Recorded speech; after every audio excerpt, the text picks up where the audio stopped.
నమస్కారం. నా పేరు మేఘ్నా శ్రీదుర్గ. నేను 3వ తరగతి చదువుతున్నాను. నేను రుద్రమ్మదేవి ఆకుపత్ర అభినయం చేస్తున్నాను.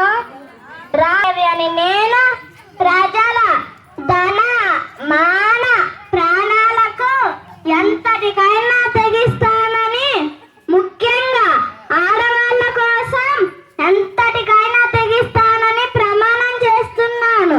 మా నాన్న గణపతి దేవుడు. మా నాన్నకి పుత్ర సంతానం లేదు. మా నాన్న నన్నే పుత్రుడుగా పెంచాడు. మీ అందరికి రుద్రదేవుడిగా పరిచయం చేశాడు. అలా జరుగుతున్న క్రమంలో నేను రుద్రమ్మదేవి అని తెలిసింది. రుద్రదేవి అనగానే జేజేలు కొట్టిన మీరే రుద్రమ్మదేవి అనగానే నిలదీశారు.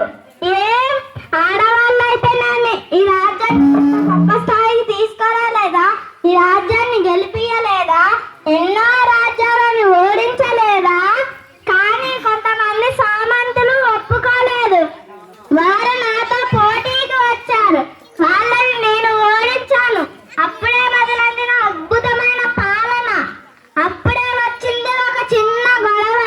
ఒక నది కోసం ఒకే తల్లి పాలు తాగి అక్క చెల్లెళ్ళ మన్నదమ్ములమైనప్పుడు, ఒకే నది నీళ్లు తాగి అక్క చెల్లెళ్ళ మన్నదమ్ములం కాలేమా అన్న ఈ ఒక్క మాటకు ఎంతో మంది కలిశారు. ఎన్నో రాజ్యాలు కలిశాయి, సంతోషంగా ఉంటున్నారు. నేను ఆఖరిగా చెప్పాలనుకున్నది ఒక్కటే, ఆడవాళ్ళని ముందడుగు వేయనివ్వండి, ఆడవాళ్ళని ప్రోత్సహించండి. జై హింద్, జై భారత్.